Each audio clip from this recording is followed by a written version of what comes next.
First, get your peptide out of the fridge, uncap the pen, and peel away the sterile barrier on the needle, and then just twist it on like that. And that's it. If the prescription says 0.15, that means 15 on the pen. In this case, that's between 14 and 16.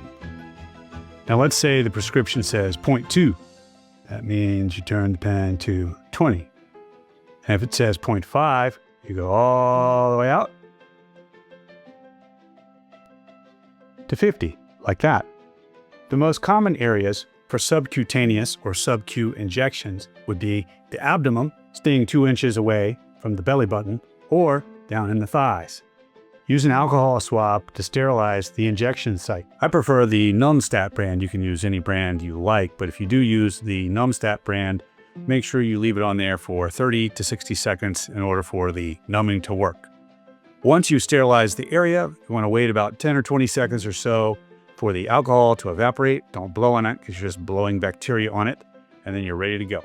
I think it's worth mentioning we use incredibly small and short 4 to 5 millimeter needles. I'm not even sure you can see them in this video. This means if you've pinched up a good portion of your skin, you can go straight and perpendicular 90 degrees to the surface of the skin. It might be 45 degrees to the body, but you're still 90 degrees perpendicular to the surface of the skin. Grab a healthy portion of skin and holding the pen toward the end of your thumb on the button, insert the needle. Being careful not to wiggle or shake the injection pen, firmly press the button down until it reaches 0, count to 5, and withdraw the needle at the same angle. Do not wiggle the needle while it is in your body. This is going to cause a bruise. Do not try to inject with your hand down too low and then walk your hand up to the plunger button in order to do the injection. You're going to wiggle the needle in the process, and that's going to cause a bruise. Do not let go and then try and switch hands mid-injection. That is going to wiggle the needle and cause a bruise. Do not try to change angles mid-injection. Do not change angles as you try to pull the needle out. Last but not least, do not rub or massage the area after the injection, as this will increase the chances of a bruise.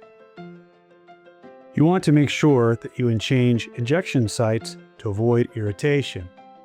If you have poor technique, your belly is going to be covered with bruises like a cheetah. Don't ask me how I know this, but as time goes on, your technique will improve. That said, even with proper technique, especially if you are on blood thinners, you will occasionally get a bruise. If you get a bruise, it's just going to be a quarter size type bruise, and in several days, it'll go away on its own. Recap the needle. Unthread it from the pen,